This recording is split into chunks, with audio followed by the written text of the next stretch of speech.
So there's a depiction of the early framework after it started to take shape. And you'll see one of the features here at the very bottom. It was thought at the time, well, ORAU online courses, that really forms the first step. So, everyone knows that when you first start the job, in fact, a lot of states and locals do this, they set their new hires in a room and say, here, just sit down and take all the ORAU online courses. So that was thought of as the very basic entry into the whole framework. And that's evolved a little bit now, and we'll talk about that today. And, well, one of the things about this, it started to scare people. So I know with DHRD or with IFPTI, wherever we went around the country, we'd pop this up on a slide and people would just, they didn't want it, it was too much, it was way too busy, it was hard to talk about, there's too many boxes, what do all these boxes mean? Now you all are going to be experts here when you leave this 2.5 days, and so this is not going to frighten you anymore. You may have a few nightmares tonight, but you'll understand all this, and it's nothing to be afraid of.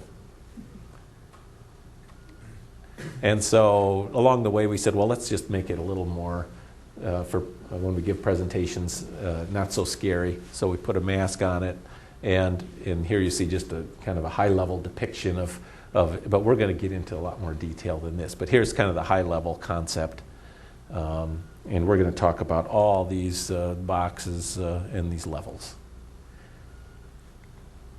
So, are you ready? Okay, let's start.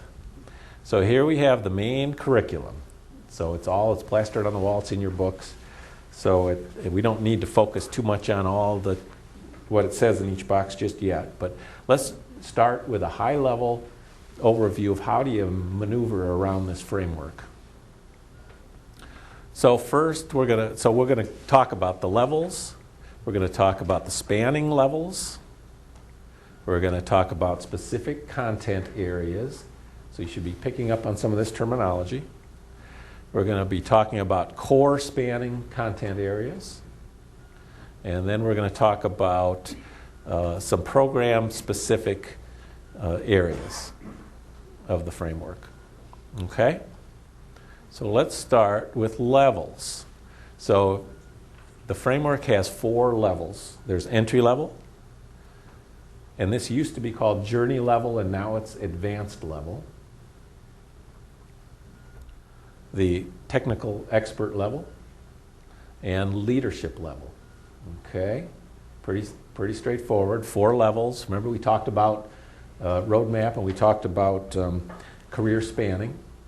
So that's one concept that the framework does in terms of if you're new to the job, you're going to pretty much be at this entry level and you're going to need to complete a lot of training and learning and other types of events at this entry level before you can kind of move up as a advanced or a journey level person in your job. Some people move up to technical specialist, and sometimes it is a progression. Sometimes it's not. Sometimes people are hired in at the technical specialist area. So when I think of Wes over here, I think of a lot of folks at SIFSAN that may be hired right into some of these technical specialist areas. So maybe they don't have some of this regulatory background that kind of builds. Maybe they're brought in specifically as a specialist. And then, of course, as Dr. Solomon talked about this morning, this leadership level is something that someone may aspire to or maybe not. And there's no shame in someone spending their entire career at this advanced level. In fact, we need people like that, and that's a very noble cause to be someone in advanced level, journey level throughout your career. So, and as we all know, sometimes leadership isn't for everybody, and that's a good thing too. So now level spanning. So level spanning are way over here on the right-hand side of the framework. And you'll see these things are these vertical boxes. And so what does all that mean?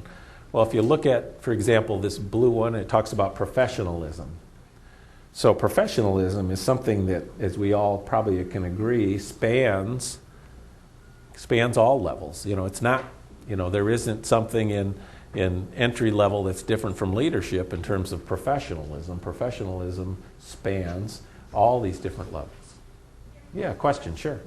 Why does the chart that we have and the chart that's up here doesn't have professionalism unless that's just listed as IFSS? Mm-hmm. Is there a reason that was dropped off of the country? Yeah. Well, one thing that I will say is that this is an evolving framework, and in fact, there's been at just about every, well, maybe not every, but there is a lot of current work going on with work groups.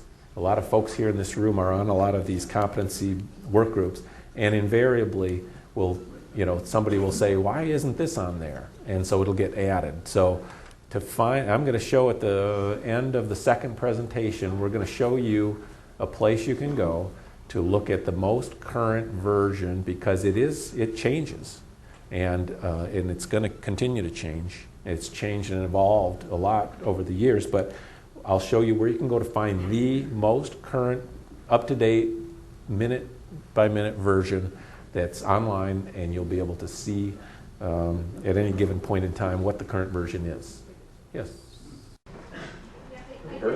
I'm wondering how you made decisions on what was career spanning, because there's two, the risk analysis and the critical thinking, that I think would be career spanning. So how do you make those decisions, whether they're career spanning or standalone? Right, and so some things are when the curriculum teams and the competency teams come together. There's a way to look at those competencies and identify those that there could be soft skills, for example. So in soft skills, communication, if there are things that you would expect an entry-level person to know or do, and then if you look at the advanced level and say, well, you know what, we expect them to know or do a little bit more or something else. If it's distinctly different from, maybe just being able to recite something versus actually do or demonstrate something, then that typically will stay within the spanning level, within each level. It'll be a different action word and a different level or a different proficiency even. But if it's something that, could span all levels, that isn't specific to entry or advanced, that's kind of how the decision is made by those groups. And Dr. Campbell, does that sound? Yeah. Okay. There we go.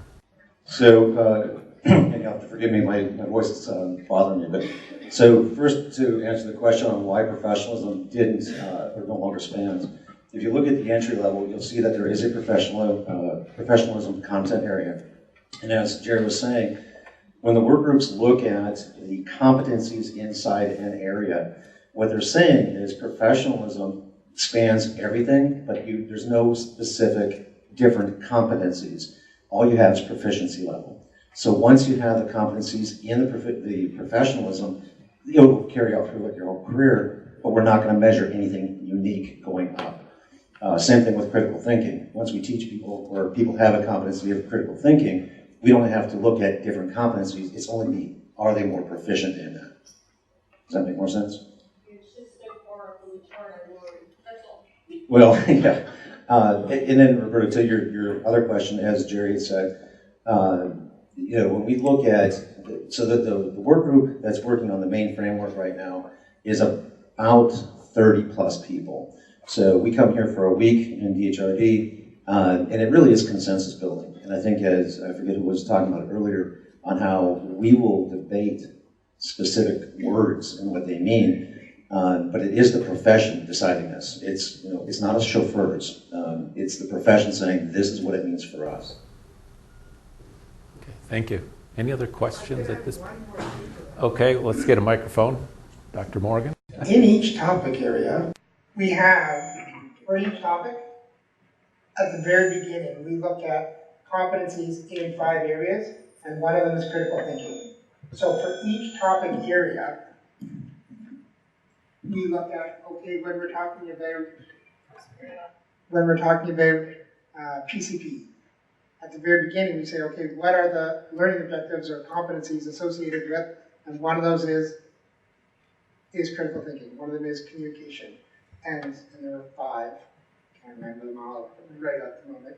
But so, especially for critical thinking, because it was identified as such an important thing, it's in every topic area.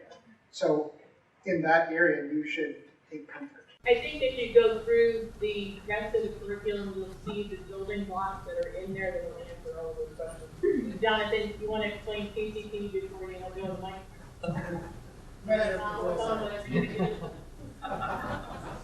Sorry.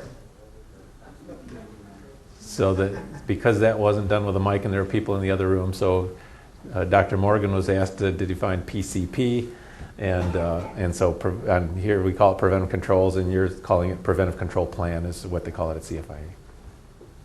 Thank you.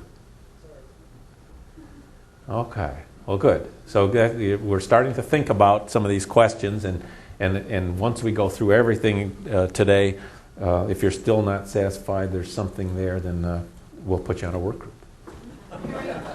Yes, Pat? You may want to clarify is that this is really, you can't show how three-dimensional, you can't really show how three-dimensional this is. Exactly. Dr. Campbell calls it like a Rubik's Cube inside a Rubik's Cube. Is there another one in there? Like trifold? I was going to try to find one, but I have to go it first. Right. So Pat's comment about Rubik's Cube, and I think we may show you a little bit how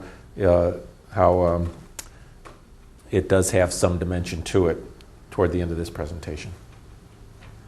Okay, so that's level spanning. Now content area, so if you hear the word today, content area, it really is just pick any box on there, and that's a content area. It has a name, it's a certain content, there's a whole process that has been gone through to identify these contents, and these things do change. Notably, for example, recent addition has been a whole import area in terms of content. And in fact, so here's just some examples. Pick any box, that's a content area. So any individual box. And so if we look at the entry level, for example, and there's 2 content areas right there at the entry level. One is jurisdiction, and one is labeling. And the one thing you'd need to know is that, so when you look at just the labeling content area, that isn't a course. It could be a whole program, a series of courses. It could be learning events that go in there. It could be a whole set of competencies within dealing with labeling.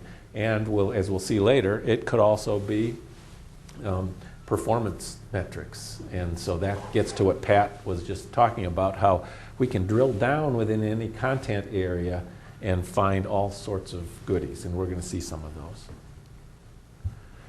Gen Eds. You heard the term earlier this morning, Gen Eds, general education areas.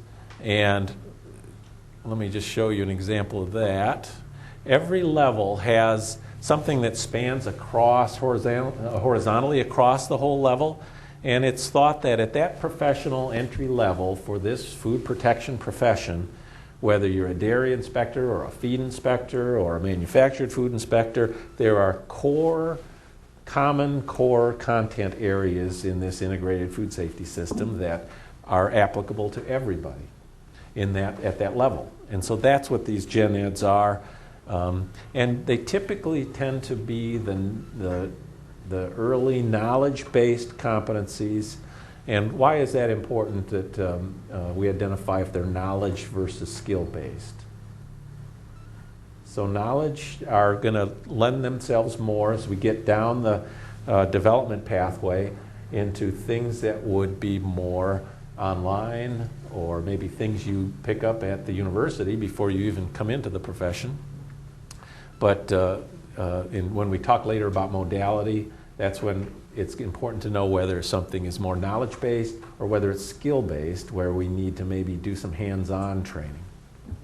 So these are the Gen Eds. So at the entry level, we've got a whole series of 25 Gen Eds, and those are currently, we'll talk about that the next couple of days. There's a current effort now with a number of DHRD partners, So NEHA and University of Tennessee, Sharon's group, and Pat's here from Auburn, and we have CFIA, and we have, I'm missing one more, UC Davis, Benny, and IPTI. And so a number of us are tackling this right now. We're taking all 25 of these. We've identified that they're knowledge-based content areas, and we've split up these 25 courses for Gen Eds, and all the partners are developing 5 or so each. And then the goal is by next spring or June or somewhere around there, we're going to have 25 new courses that address the competencies at this entry-level spanning core area. Jim, Yes, question? we left one out. Canadian Food Inspection Agency, they're doing our Oh. climate security. Yes, I mentioned CFIA, and Oh, I'm sorry. but that's okay. It bears repeating because it really is CFIA, the Canadian Food Inspection Agency. Separately, we're looking at some of this, and here at FDA, they welcomed CFIA to join into the process, and so now that they've joined, we've assigned them work. So thank you. Hi, Another Jim. question? I remember when you showed this to us a few years ago, there was, you had a catalog at that time of about, if I remember this correctly, you mentioned 700 courses Mhm. that addressed many of these competencies. So are you taking an inventory of those? Are you trying to capture those rather than create new materials Mhm. and maybe build those into it, or what you've done? Well, Brian, that's I think you're going to see. We'll talk about that this afternoon, and we'll show you kind of where that's at. And that, as Brian mentioned, Brian from GMA Foundation, that really and that idea of this open source, people who, whether you're a university or anyone who has a course that wants to play in this open source system, that idea came out of a lot of discussion with the World Bank at the time, looking at it globally about how do people, get their course identified. And so the other effort that Brian refers to is the fact that, there are a lot of things already developed, and can we map what's already developed into, and will they fit? So when we get to the second presentation this afternoon, we'll see a way that people can self-submit to get their courses into the curriculum. And I think that's been the vision, and Brian was an early visionary for that when we had those discussions with the World Bank. Thanks, Brian. So then we have Gen Eds at the technical specialist level, and as well, pretty much the whole leadership level is pretty much core for any leader. And so I think we're going to start seeing some focus here at this leadership level. But as you know, there's a lot more people in the field than there are people in leadership positions. So we want to spend a lot of our effort at the field level. Professional tracks and programs. Early on, we identified that we want to look at kind of 3 different areas. There's the professional tracks or program areas, and one is unprocessed. So there's going to be a focus on categorizing and having areas and content areas that really focus only on the unprocessed, so on-farm, unprocessed areas of the profession. Manufactured foods and everything that encompasses, as well as retail. So there they are again, all the professional tracks. You'll see some gaps there where there's no red box, and these are placeholders. For example, for imports, an import track. We have a track here that we've reserved for when we start doing work with USDA and get some of those meat inspection, and also with public health. So there's some placeholders there as well as we look broadly across the whole profession. So let's take a look at an example of a professional track. There's unprocessed at the entry level, and you'll see there that we've identified there's on-farm dairy that probably has its own areas and sub-areas. There's shell eggs, and egg programs, produce, which is now that FSMA has a produce safety rule, we're probably going to be looking at, in fact, Tennessee will be leading, Sharon with Tennessee will be leading building a curriculum in this whole produce area. And shellfish growing areas, and you'll notice one thing, we've got some spanning levels here too. So there could be some unprocessed foundations that apply to all these different unprocessed areas. So that's how that kind of aligns. Now, animal feed. If we look on the main framework, you'll see that there's an animal feed box or a content area at the entry level, one at the journey, one at the advanced, and one at the technical specialist level. And so an interesting thing is that we've taken and actually worked with AFCO and with other feed professionals and built out a separate sub-framework for animal feed. And we're going to see this afternoon that we're doing that as well with retail and manufactured and laboratories and a number of other areas. So the benefits of the framework, I think, will become clearer as we go through the day. We talked already about what it can do and how it's kind of like a library.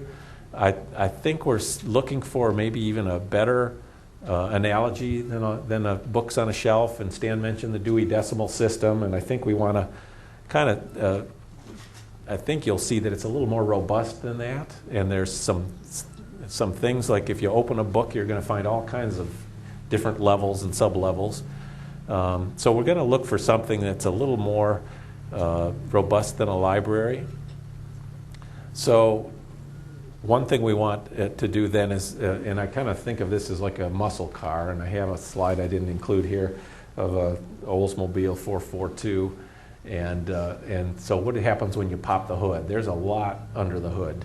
And so if we pop the hood of the curriculum framework, I think we're going to see that a lot of things have already started being mapped, and a lot of things can kind of find a thread back up to this surface, which is the framework itself, but especially in terms of not only competencies and career paths, but metrics. And so I think that's an important thing we're going to need to work on in terms of how do we now look at metrics within each of these areas, and how does that then feed into these other pathways.